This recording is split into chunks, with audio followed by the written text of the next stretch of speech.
welcome to Cut 2 Podcast. I'm your host, Caleb Hamilton, and I'm here with my co-host, Connor. What's going on, Connor? Hey, everybody. We're joined today by our guests, Danny Hey guys. and George. Hey. Today's episode is our top 10 films of 2014, the films that we're most looking forward to seeing next year. And everyone has compiled a list of 10 films that they want to see, and some of them are going to overlap, so be prepared for that. But let's get right into it, and I'm going to start with Danny. Go ahead and give us your top 10 films. Alright. Well, let me just start off by saying that this was extremely hard. To be fair, I wasn't able to watch all of the trailers of all the lists. One, some of them don't have them. Two, I'm not even sure what some of the movies were about. But I got it down to like 20, and then I had to cut it down. So what I basically did for you guys was I tried to pick one from each category, so you have something to choose, either for whatever reasons. So let me just go down my list. First one for comedy, Horrible Bosses 2. If you guys ever seen the first one, you'll know why I picked to see the second one. I love the cast in that movie. It's a great movie. It made me laugh the whole time. For action, I had to go with Expendables 3. They're just the craziest movies. So much stuff blows up and people get shot, and it's just crazy. For sci-fi, Interstellar. It just looked like a really interesting film, and I'm a science major, so that stuff always intrigues me. For your kids, if you have kids, How to Train Your Dragon 2. This is the best movie ever.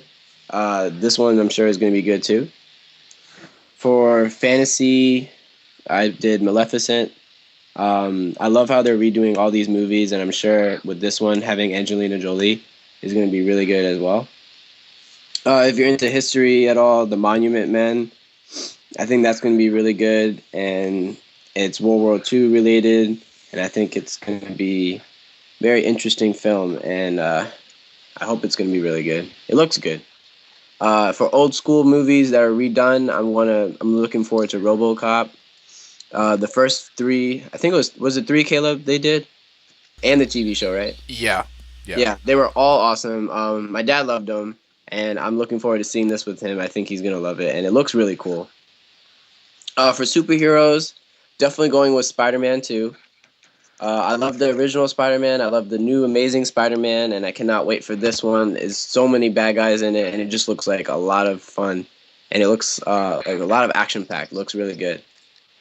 The next one is based off of a great book, is The Giver. I read that in high school.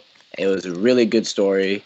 And if the movie is anything like the book, then it's going to be a really good movie, I think. I read it in elementary school, so... Oh, well, look at you. I guess it was on a advanced You probably video. didn't. You Hey, can't Caleb? understand the plot behind it and the complexity of the story in elementary school, Caleb. Caleb, Yeah. You have to reread please calm your tits. it. For drama, for anyone who wants like a really good story, something they can connect to, I'm gonna go with Unbroken. Connor read it and he said it was a really good book and it was something he could relate to. So I'm gonna go with that one. And then I know I've already done 10, but I always have to put this. I have to put this one down. I couldn't get it off my list just because I just saw it and they left me on the biggest cliffhanger, which is the Lord of the Rings movies, The Hobbit. I need to see There and Back Again, and I had to add that to my list. And that's my list. Okay, great. Thanks, Danny. You're That's welcome. a very interesting list, very diverse. I tried to do that. I didn't want to repeat it. There's so many more movies, like superhero movies and all these other. I tried my hardest to pick the best that I thought was. Reverse that sentence. Okay. All right. This is a horrible grammar. All right. Well, thank you very much. George, why don't you go ahead and give us your top 10? My number 2 pick is Dawn of the Planet of the Apes. Big fan of the first one, and I'm just really interested. Still no James Franco, so sad face. After that, I have How to Train Your Dragon 2. Following that is Mockingjay Part 2. For my next spot, it is X-Men Days of Future Past. I'm just excited for that period. Spider-Man 2, love the first one. love Jamie Foxx, so let's see how that goes. I have Jupiter Ascending next. The trailer interested me. Ironically, I didn't see it until a few days ago. I have Teenage Mutant Ninja Turtles for my number 9 spot. And finally, simply because I haven't seen much, Guardians of the Galaxy for number 10. Connor, Yes. your films, please. All right. These are in no particular order. I have the Grand Budapest Hotel. I love Wes Anderson. I saw the trailer. I thought the cast in it is so exciting because I think there are a bunch of great actors, and I think the premise of the film is very intriguing. I have The Amazing Spider-Man 2. I liked the first film generally. I thought Andrew Garfield did a great job, and I'm interested to see him have another film as Peter and see where he takes the character. I have X-Men Days of Future Past. I loved the first two films that Bryan Singer did. I thought they were fantastic. I'm really glad he's going back into the franchise. I really enjoyed First Class as well, so it's going to be interesting to see how he takes the new cast with the old cast and combines them. I'm a huge Godzilla fan. I think I actually have almost all 28 of the original Japanese movies in my DVD collection. And I was very disappointed with the 1998 film, so I'm hoping this version is a lot better, and I've really liked the trailers that we've seen, so I'm excited for it. 22 Jump Street, I saw the trailer, I really liked it. Granted, it does look more of the same, but you know what, I'm perfectly fine with that because I thought the first film was so funny. Then I have Transformers Age of Extinction. I really love the first Transformers. Not the biggest fan of the two sequels at all, really, but I just have this gut feeling from what I've seen and what I've read that Bay is trying to take this franchise into somewhat of a different direction, so I'm intrigued about that. We have Sin City 2. I really enjoyed the first Sin City. I love Robert Rodriguez, and I'm interested to see him expand that universe.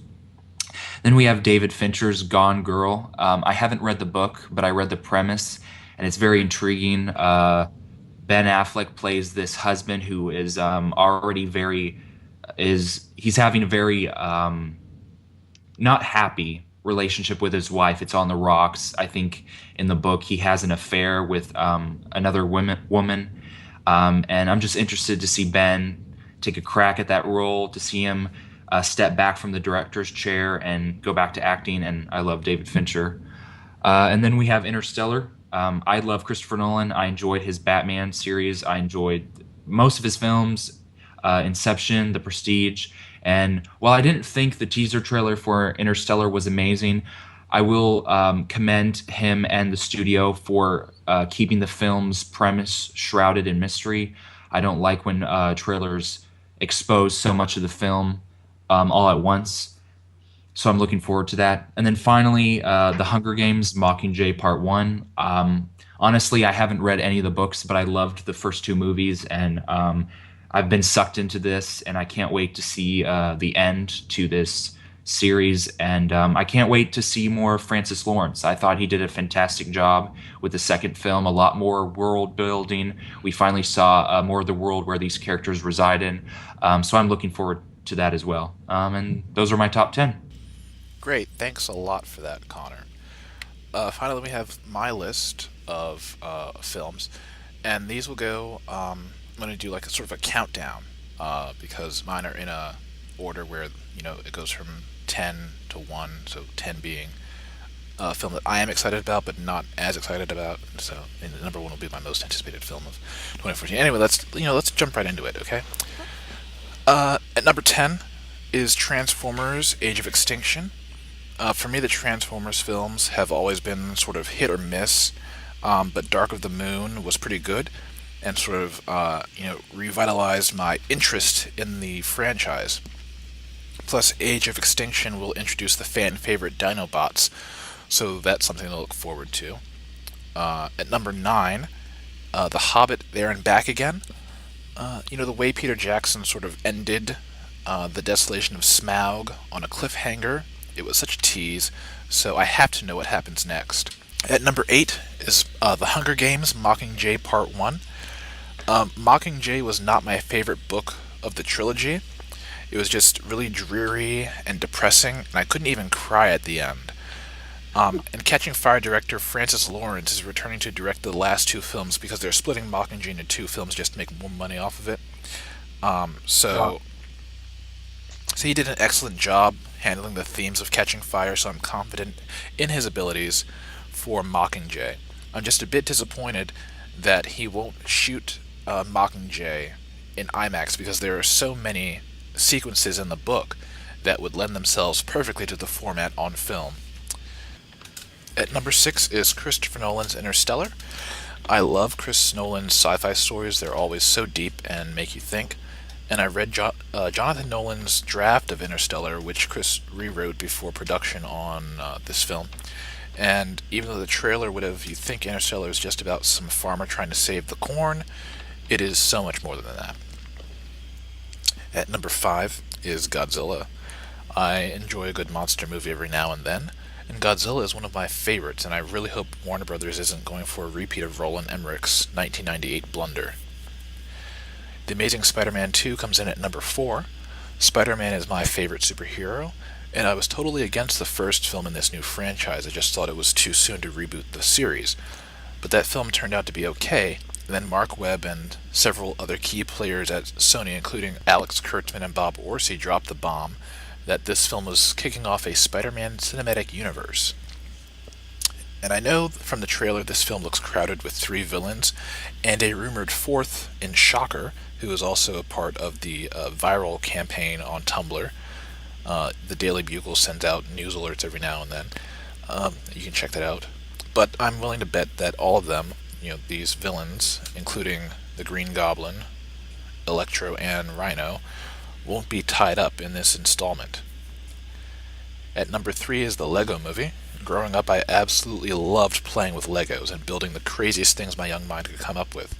A Lego Movie didn't really pique my interest until the first teaser came out, and then at San Diego Comic-Con learning that the movie would incorporate physical Lego sets with CGI, I was just blown away. So I can't wait to see that and the great results that they are going to get. At number 2 is Captain America: The Winter Soldier. Marvel Studios Phase 2 is not following the same pattern as Phase 1, where each film introduces a character building up to the Avengers.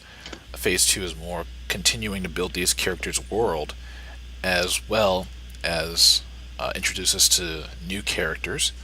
But not only that, but each film seems to take on a subgenre. With the exception of Thor: The Dark World, Iron Man 3 was sort of a detective movie, a mystery detective movie. I guess we could say Thor: The Dark World was a romantic comedy. That's up to you. But The Winter Soldier is going to be a spy thriller, and that has me quite excited. This film will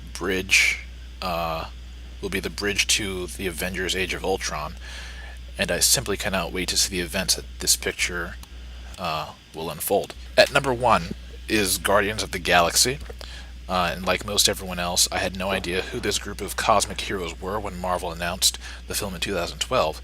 After seeing footage at this year's San Diego Comic-Con and reading some of the source material, I am eagerly awaiting the release of this film.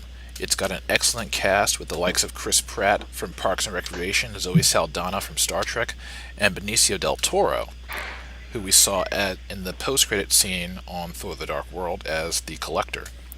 And James Gunn is directing, and he's perfect because he's just as eccentric as this cosmic team of misfits. And that's my list, my top 10 most anticipated films of 2014. Cool. If you guys out in the audience want to share your list of films with us, you can do so on our wall on Facebook at www.facebook.com/cut2podcast, or on our Tumblr page, which is www.cut2podcast.tumblr.com. That's cut-2-podcast.com. So I want to thank our guests for coming on today, George. Thanks. And Danny. Thanks, it was a pleasure. It was wonderful having you two on. To everyone out in the audience, we'll see you in the new year. This has been Cut 2 Podcast. Thanks for tuning in.